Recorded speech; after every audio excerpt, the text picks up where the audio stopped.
People love to call animated characters unhinged when they go off, but sometimes those moments aren't about losing control. They're about finally reaching the end of a very long rope. These are the most legit meltdowns in animated movies. First up, we're talking about Mr. Wolf from The Bad Guys. Specifically, the moment he completely loses it on Marmalade and goes full predator mode. Here's the thing people miss about this scene. Wolf wasn't pretending to go straight, he actually believed in it. For his entire life, people saw a wolf and assumed the worst: criminal, threat, lost cause. And for once, he decided to fight against that. He chose to be better.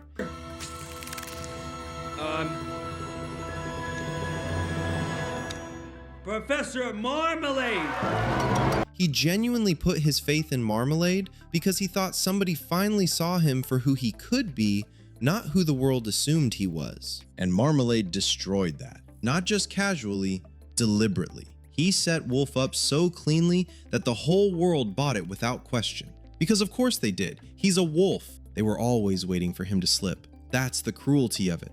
Marmalade didn't just double cross him. He enjoyed every second of watching Wolf figure it out. He got pleasure from watching a guy who was genuinely trying to change realize he'd been played. Yup. But why us? Because you're the perfect patsies. Come on, when people look up bad in the dictionary, do they see a sweet, adorable guinea pig? So when Wolf lunges at him, that's the explosion of someone who spent his whole life being judged, finally tried to prove everyone wrong, and got punished for it. Picture it. Everyone tells you you're worthless, you're dangerous, you'll never change. Then one person makes you believe otherwise. And then you discover they were using you the entire time because you were the easiest person to frame and nobody would question it. That kind of betrayal doesn't just sting, it wrecks you. Wolf didn't lose control because he's bad. He lost control because he gave someone his trust and they weaponized it. And us, your lifelong friends, we're just holding you back? Yeah, maybe you are! And when someone who's already carrying that much pain gets hit with that level of betrayal, things get ugly fast. And speaking of being forced to repress who you really are, the next crash out comes from a hero trapped in a life that doesn't fit him at all. Bob Parr from The Incredibles launching his boss through a wall is one of those moments where you just go, yeah, fair enough. Losing your Bob's entire sense of self was ripped away from him. Being Mr. Incredible wasn't a hobby, it was his identity. Rescuing people is what he was literally born to do. And then the government just outlawed it, told him to find a desk job and move on. So now instead of saving lives, he's sitting in a cubicle at an insurance company. A company whose entire model is built around finding excuses to deny people coverage. Their policy clearly covers him against. I don't want to know about their coverage, Bob! Don't tell me about their coverage! Tell me how you're keeping Insuracare in the black! He went from pulling families out of wreckage to telling them their claims were rejected. And Bob still tries. He secretly coaches an elderly woman through the fine print so she can actually get help. File AWS 2475 form with our legal department on the second floor. I would not expect someone to get back to you quickly to resolve the matter. I'd like to help, but there's nothing I can do. Oh, thank you, man. Because at his core, he can't stop being a hero. It's hardwired into him. But his boss is the polar opposite. A small, spiteful, arrogant man who doesn't just enforce bad policy, he relishes it. He pressures Bob to deny claims and punish people for needing help. Then, the moment arrives. Bob spots someone getting mugged right outside the office window. That man out there, he needs help. Do not change the subject, Bob! We're discussing your attitude! He is getting mugged. Well, let's hope we don't cover him! Every instinct fires. He's ready to move. And his boss tells him to sit down and ignore it. Close the door. Get over here now. Don't help. Don't move. Just watch it happen. That single moment proves the world isn't just asking Bob to stop saving people, it's demanding he stop caring entirely. So when his boss threatens to fire him for having too much pity, 15 years of crushed purpose, buried strength, and suffocated identity all detonate at once. Honestly, the boss better be glad it was just a wall. He got away. Good thing, too. You were this close to losing your...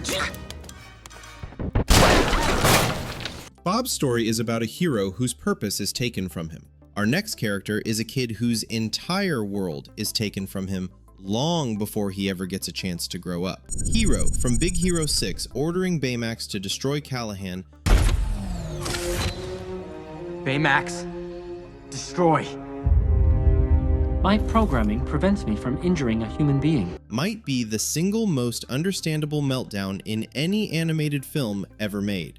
And I'm not exaggerating. Emotionally, psychologically, on every level, this kid had every justification to break. Let's put it in perspective. Hiro is 14 years old. He's already lost both parents. Then he watches Tadashi, his big brother, his best friend, the only person who truly had his back, run into a burning building and never come out. Callahan's in there. Someone has to help. For weeks after, he's just drowning in grief with no idea how to process it. And then he finds out the truth. The person behind everything wasn't some faceless stranger. It was Callahan. Professor Callahan, the man Tadashi idolized, the mentor who inspired his brother, the very person Tadashi ran into that fire to rescue.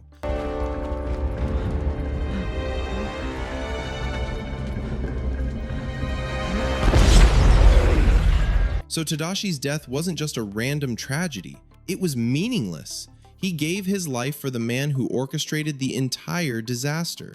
He died trying to save someone who didn't deserve a second of his sacrifice. But the thing that truly sends Hiro over the edge isn't just learning Callahan survived, it's what Callahan says to his face. When Hiro tells him Tadashi went into that building for him, Tadashi, just let him die. Give me the mask, Hiro. He went in there to save you. That was his mistake.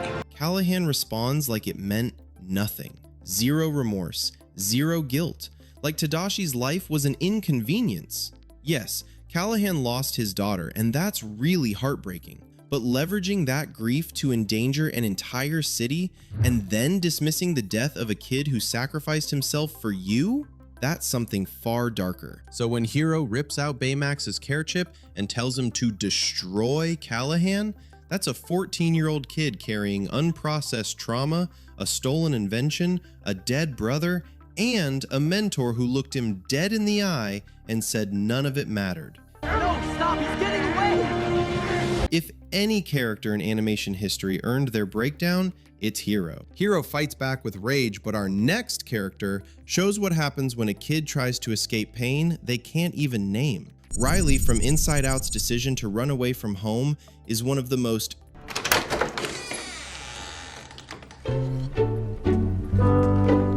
painfully realistic crashouts in animation. It's the quiet kind of breaking point that comes from pretending you're fine for way too long. Riley is 11 when her entire life gets uprooted. She's forced to leave her hometown, her best friend, her hockey team, and every place that ever felt safe to her, all because her parents decided to move to San Francisco. On the outside, she tries to be their happy girl and act like everything's okay. On the inside, her emotions are falling apart, literally.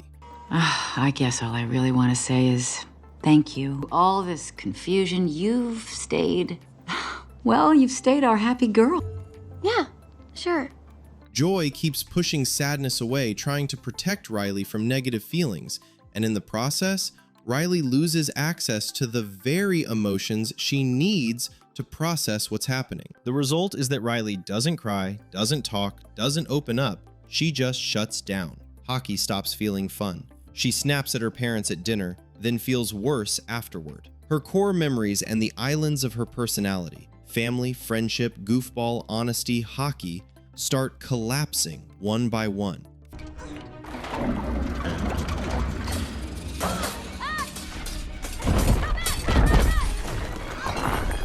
From the outside, it looks like she's acting out. From the inside, it's a full identity freefall. So when anger gives her the idea to run away back to Minnesota, that thought is her brain desperately trying to escape the pain instead of facing it. By the time she steals her mom's credit card, skips school, and gets on that bus, Riley is emotionally numb. She's done. She feels like there's nothing left for her in this new life. No joy, no connection, no version of herself that fits here. The only reason she doesn't go through with it is because Joy and Sadness finally make it back to headquarters and let her feel what she's been running from. I know you don't want me to, but I miss home. I miss Minnesota. When Riley breaks down in front of her parents and admits she misses home, it's the moment her crash out finally turns into healing. Given everything she was carrying, her decision to run away doesn't make her dramatic. It makes her a kid who finally cracked under impossible pressure. Riley tries to run from her pain, but our next character literally transforms when she can no longer contain hers. Now, I'm not going to sit here and say transforming into a massive red panda and wrecking a kid's birthday party is the textbook way to handle conflict, but I'll just go to sleep, and when I wake up, this will all be over. when you actually trace what brought May from turning red to that moment, it all starts to click. Tyler was a school bully. He'd been tormenting May, mocking her in class, humiliating her in front of people, and making her life miserable at every opportunity. He offers to give her $200. But it'll cost you $200. Okay.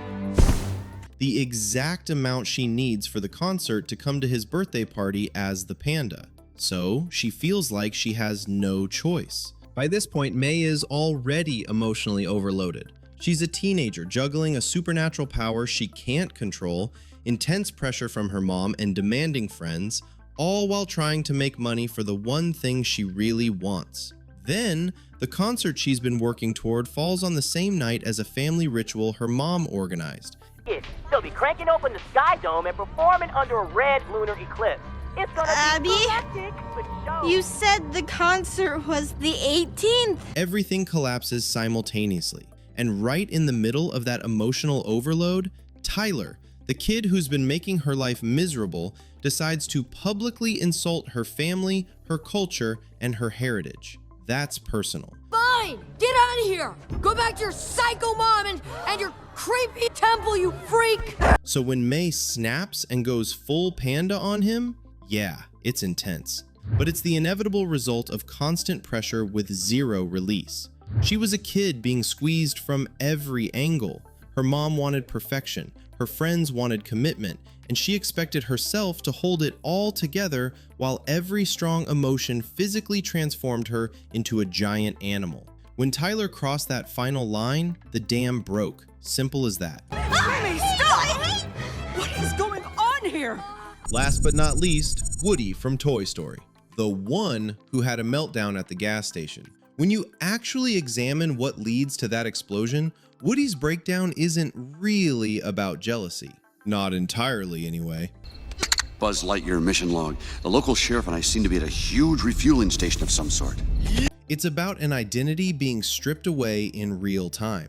For years, Woody was Andy's numero uno. That was his entire sense of worth. It defined his role, his leadership, his place in the world. Then Buzz Lightyear parachutes in and everything shifts overnight. Woody doesn't just feel replaced, he feels erased. And to make it worse, Buzz is completely delusional. He really thinks he's a real space ranger on a galactic mission. He's not playing pretend, he fully believes it. You are a sad, strange little man, and you have my pity. And instead of the other toys calling it out, they're mesmerized by it. Meanwhile, Woody is watching his whole world crumble and nobody cares. Woody tries to knock Buzz behind the desk, but instead, Buzz accidentally falls out the window. Suddenly, every toy in Andy's room thinks Woody tried to commit toy murder. And to you, you backstabbing murderer, no, it was an accident, guy. His friends turn on him, he gets separated from Andy, and now he's stranded with the one toy responsible for all of it. A toy who still doesn't even know he's a toy. By the time they're at that gas station, Woody has been running on pure panic for hours. He's been accused by his friends, abandoned by his kid, and stuck babysitting a toy with a full-blown detachment from reality. Woody tried patience. He tried reasoning. He tried laying it out logically. Nothing got through because Buzz was too deep in the fantasy. So when Woody finally erupts, that's not just frustration boiling over, it's survival instinct. You are a child's plaything! He's trying to save them both, and Buzz's delusion is the one thing standing in the way. Woody's crash out was valid, and honestly, Buzz needed that wake-up call. In the end, every one of these characters reaches a point where holding it together just isn't an option anymore. And that thin line between too much and finally enough is what makes these crash outs unforgettable. If you're still here, hit subscribe and click on the next video, because your favorite character might be coming up next and you don't want to miss it.